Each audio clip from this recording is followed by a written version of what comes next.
Falando nisso, depois de meia hora de programa, eu queria que o senhor falasse um pouco sobre a trajetória do senhor, sobre a sua vida, principalmente depois de ver o Alexandre Garcia falando que o senhor conhece a Amazônia como ninguém. Fala um pouco desses anos de conhecimento, desses anos de aprendizado que o senhor tem. Mostra um pouquinho disso para o nosso espectador.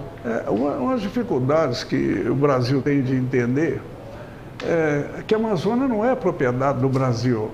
Lá não pode se referir à Amazônia como assim, não, aquela Amazônia é nossa, aquela Amazônia é do Brasil. Não, lá é o próprio país. Lá é o Brasil, lá não é do Brasil. E o cidadão que está lá, ele é igual daqui, com direito de vir em todo o território nacional. Nós formamos parte da nação brasileira. Nós não somos um pedaço dela, nem propriedade dela. E o que a gente sofre muito lá, é porque é a ditadura da legislatura. Porque a legislatura nacional, em que sua grande maioria, só os deputados da Bahia, os deputados de Minas Gerais, de Rio de Janeiro, de São Paulo, do Rio Grande do Sul, são mais do que a Amazônia inteirinha. Aí eles sentam lá e fazem o que querem da vida da gente. Aí muita gente diz assim, não, mas os garimpeiros, eles são ilegais. Não, ilegal é a lei, que chega atropelando o direito de todo mundo. E tem uma coisa muito importante na Amazônia, que vou falar isso até a primeira vez no seu programa. Nós não temos divisões de classe no Brasil por economia. Nós temos divisão de classe de quem estudou e quem não estudou. E principalmente para certa elite paulista e certa elite de formandos no Brasil e diplomados, eles não conformam com o fato da riqueza chegar a quem não estudou, a um analfabeto, a um inculto. E a Amazônia dispensa esses diplomas para essas pessoas. Nós não temos miséria na Amazônia. Lá temos assim, tem alguns que têm milhões, mas todo mundo tem 5 mil, 10 mil. É diferente. Então a distribuição é mais igualitária. Ela não distribui a riqueza de acordo com a formação da cultura. E lá tem uma coisa engraçada, as pessoas valem não pelo que elas têm, como aqui no Sul, elas valem pelo que elas são. Isso é que é importante. E você fica lendo no jornal, vendo revista, essas coisas todas, porque é promiscuidade, as mulheres de garimpo, tem duas palavras que não existem na Amazônia, é prostituta e puta.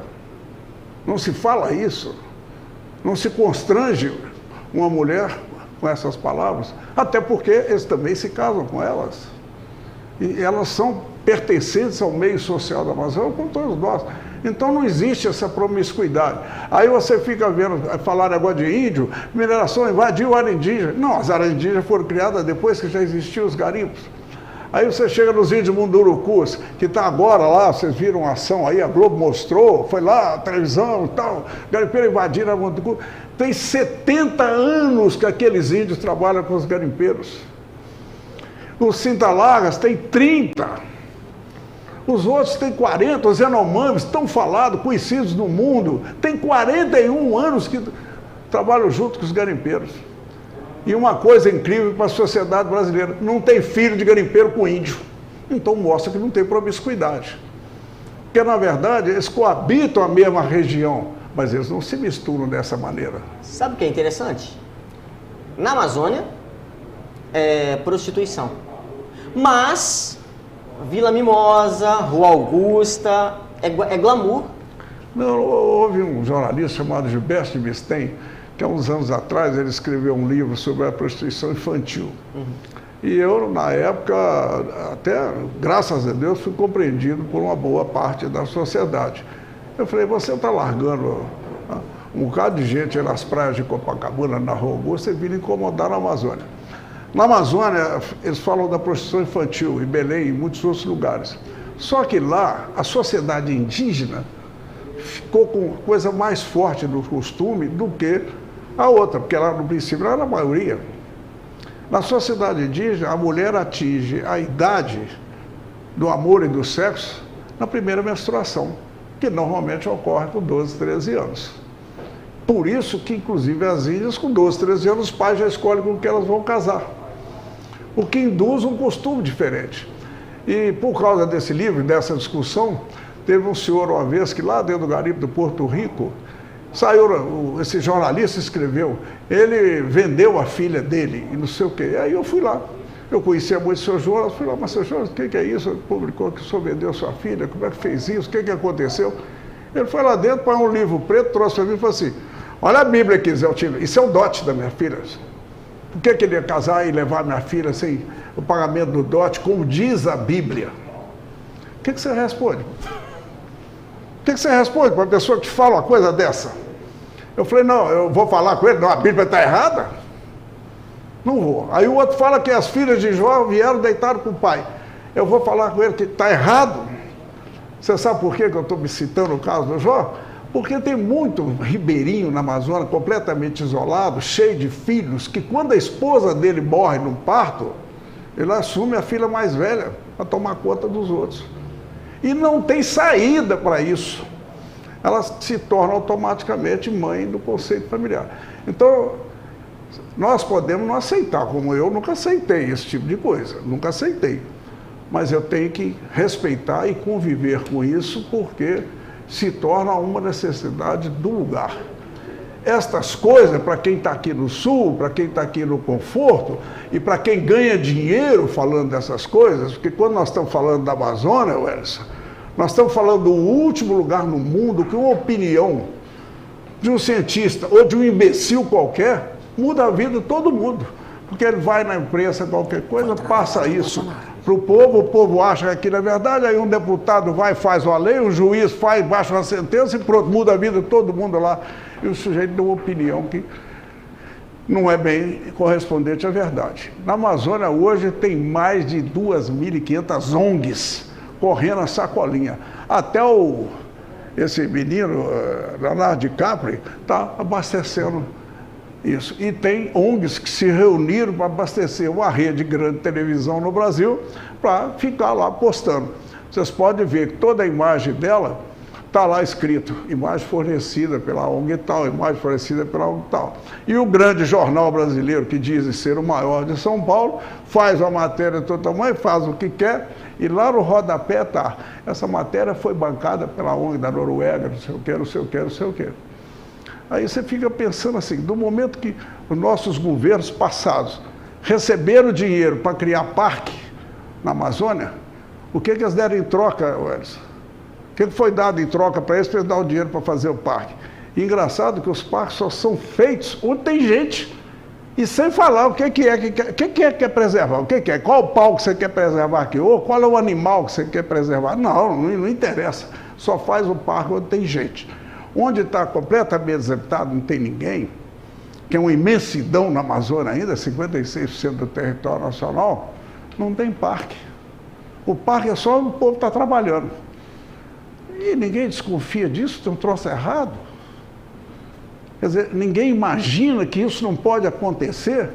Nós fizemos uma reserva garimpeira no Tapajós em 1983.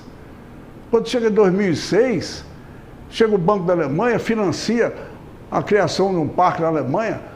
Um presidente da República, em 2006, que aí cada um identifica quem foi, vai lá e cria um Parque Nacional do Jamanchim. O Parque Nacional do Jamanchim é cortado por uma rodovia chamada Transgarimpeira, feita pelo governo militar, para assentar colonos ao longo da estrada. E de repente vira Parque Nacional, eles vão lá queimar as casas dos colonos, porque não pode ficar dentro do parque.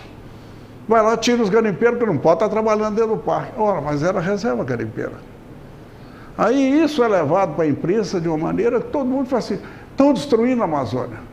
O que está acontecendo, na verdade, com a Amazônia, quando eu cheguei na Amazônia, não tinha roda. A primeira invenção do homem não existia na Amazônia. Todo mundo trabalhava sem roda, o princípio de roda, porque a Amazônia é a única floresta que você anda nela todinha, porque ela é limpa no solo. Mas não tinha roda. Você ia tirar madeira, você só tirava a madeira que flutuasse. Porque você cortava nos baixos, jogava no baixo, na hora que viesse a chuva, que enchesse a água, ela ia flutuar, você ia descer com ela, remando em cima dela, fazia uma jangadona e levava, ia abaixo. Era assim que funcionava. Agora, de repente, hoje você entra na BR-163, você pode começar aqui, se você quiser, aqui perto de Ibiá, aqui em Minas Gerais, Aí você vai começar a rodar em meio de plantações de agronegócio, você vai cortar Goiás, que é um dos estados mais avançados economicamente hoje do Brasil, pode ter certeza disso. E dali você sai Jataí, você sai isso aqui, você vai parar lá em Santarém, na base do Rio Amazonas, dentro de plantação. É o progresso que chegou. Em Itaituba, os chineses fizeram um porto lá, embarca 4.000 carretas por dia. E não é carretinha não, é bitrem, tritém, aqueles troços. Isso não é brincadeira na Amazônia, não passava uma mula arriada, de repente chega lá 4.000 carretas. Tino, falando das ONGs, o senhor citou as ONGs aí, nas eleições de 2018, esse foi o assunto mais debatido. As ONGs nunca tiveram tanta publicidade ou tanta visibilidade quanto tiveram nas eleições de 2018. E como o senhor conviveu tantos anos na Amazônia, eu queria que o senhor falasse um pouco para os nossos espectadores sobre como é o trabalho das ONGs na Amazônia, se de fato fazem um bem à sociedade, se de fato funciona o trabalho feito pelas ONGs e que necessita de recursos internacionais para serem bancadas ou para manterem esse trabalho lá. Eu queria que o senhor falasse um pouquinho sobre esse trabalho. Eu, quando fui para a Amazônia, em 1967, a primeira vez que eu fui, eu cheguei em Santarém, lá tinha a FAO, um serviço de pesquisa americano estudando a selva amazônica e suas madeiras e tudo. Eu nunca vi nada tão sério na minha vida, quer dizer, existia seriedade no propósito deles. Só que a cultura de hoje do país e no exterior é que está criando as ONGs. Porque tem muito jovem aí formando e nascendo e crescendo que não sabe o que vai ser. Então descobriu um modo fácil de ganhar dinheiro. Porque você pense bem, você está escutando eu falar aqui, não é tão bonito como você escutar um ambientalista que chega aqui e vai falar de conservação da floresta, conservação daquele pau, conservação daquele índiozinho, coitado. Para os índios não pegar a Covid, é a coisa mais fácil do mundo. Fala com os índios para não procurar mais as prostitutas nossas lá, que dá certinho. Porque está tudo vivendo junto. Mas aí eles falam, não, vai pegar a Covid nos índios. Que é isso, gente? É brincadeira. Mas os jovens, principalmente no exterior, e agora contaminou o Brasil, não arruma emprego, não arruma nada, vai fazer um discurso bonito. Vai chegar lá, defesa, proteger a Amazônia. Então, artista de cinema no Brasil, de novela, então, está adorando isso. Modelo brasileiro, vamos falar de defender a Amazônia, proteger a Amazônia. De quem? De nós, brasileiros? Porque nós somos, talvez, até mais brasileiros que eles, que estão lá no exterior ganhando a vida, mostrando o corpo. É diferente. Então, o nosso discurso fica feio perto deles, porque o nosso discurso é pesadelo da realidade. Nós somos a realidade nacional, que é o problema que o Bolsonaro tem. O Bolsonaro tem uma realidade para administrar do país, não é sonho de ninguém. Não é sonho de viver uma sociedade perfeita que o Bolsonaro, que o país tem. Não é esse sonho, que sabe-se que é um sonho impossível. Até nós conseguimos igualar a cultura nacional, igualar as oportunidades para a sociedade como um todo. Ele vai administrar o quê? A realidade do país. E não pode fugir dela. E não tem como fugir dessa realidade. E essa realidade somos nós. Não adianta você ver com aquele discurso bonito, aquela coisa, realmente é gostoso de ouvir, né? Porque todo mundo gosta de ouvir notícia boa, ninguém gosta, nós mesmo está reclamando aí da Globo ficar aí toda hora matando gente aí na televisão, a gente toma até raiva daquilo. O médico, primeira coisa que ele fez no apartamento que eu fiquei, você não vai ligar aqui negócio de Covid, não. Senão só morre antes da doença te matar. E é uma verdade, você para não entristecer e não se acabar ali, é melhor você não mexer para esse lado. Exato. Então essa que é a grande diferença entre uma ONG, entre a esperança de um jovem. Eu uma vez eu ia para a Inglaterra falar uma coisa, me convidaram, que eu já tinha ido aos Estados Unidos, já tinha falado de todas as universidades no Brasil, aí convidaram, até o Príncipe Charles que ia abrir.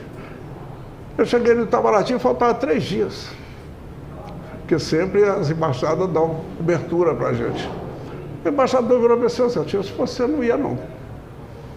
Você não pode convencê-los. Se você convencer o mínimo que seja da legitimação da existência de vocês na Amazônia, eles não vão poder arrecadar mais dinheiro, porque eles não vão ter com quem combater.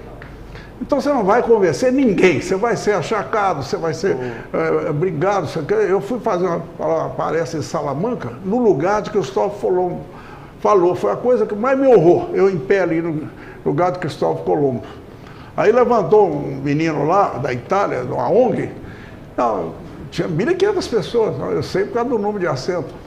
Nós queremos protestar em nome da ONG tal, da miséria, da Blut for Welt, contra a presença dos seus zeltinos unidos da destruição na Amazônia e tal. E sentou.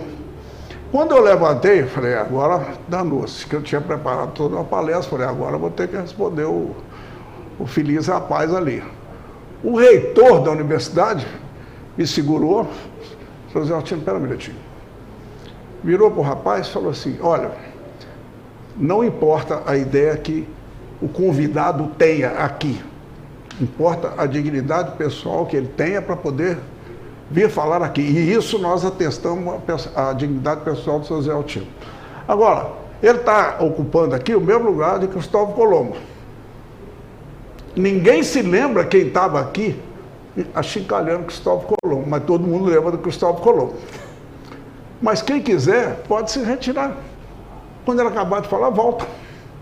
Não saiu ninguém.